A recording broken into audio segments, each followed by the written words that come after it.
நாங்க வந்து இது வந்து காலையில 10:30ன்னு நினைச்சீங்கன்னா அதுதான் தவறு. இப்போ நான் டீ குடிக்க போறோம். லைட்டா மழை தூத்துற மாதிரி இருக்கு. இந்த டைம் தான் கரெக்டா டீ. ஸோ லைட்டா மழை தூத்துற மாதிரி இருக்கு.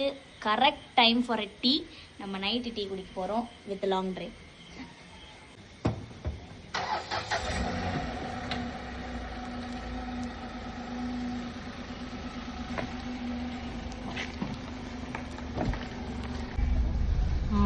ஃப்ரெண்ட்ஸ், எங்களோட ரொம்ப நாள் ஆசை ஒரு நைட் ட்ரைவ், அப்புறம் வந்து ஒரு ரெய்னி சீசன், சூப்பராக ஒரு டீ. போலாமா? பாய்.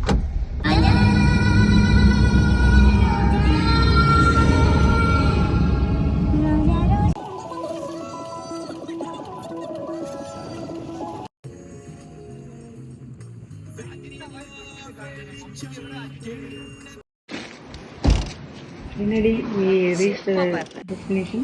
வந்துட்டோம். இது வந்து காலிக்கிணறுல இருக்க ஜேசன் பேக்கரிக்கு வந்துருக்குறோம். அப்போ என்னென்ன இருக்குது ஸ்நாக்ஸு எல்லாமே நைட்டு 10 மணி ஆனாலும் ஃப்ரெஷ்ஷாகவே வச்சுருக்காங்க. நாங்கள் 2 காஃபி மட்டும் வாங்கிக்கிட்டோம். போதும், சும்மா அந்த கிளைமேட் என்ஜாய் பண்ணுறதுக்காக தான் வந்தோம். பாருங்கள், அம்மா ஃப்ரெண்ட்ஸ் டீ எல்லாம் குடிச்சு முடிச்சாச்சு, நல்லா என்ஜாய் பண்ணிடுச்சு. இப்போ ரிட்டர்ன் போயிட்டே இருக்கிறோம். வீட்டுக்கு போய் தூங்க வேண்டியதுதான் பாக்கி. ஃபைனலி நாங்கள் வீட்டுக்கு வந்துட்டோம். டைம் பார்த்தீங்கன்னா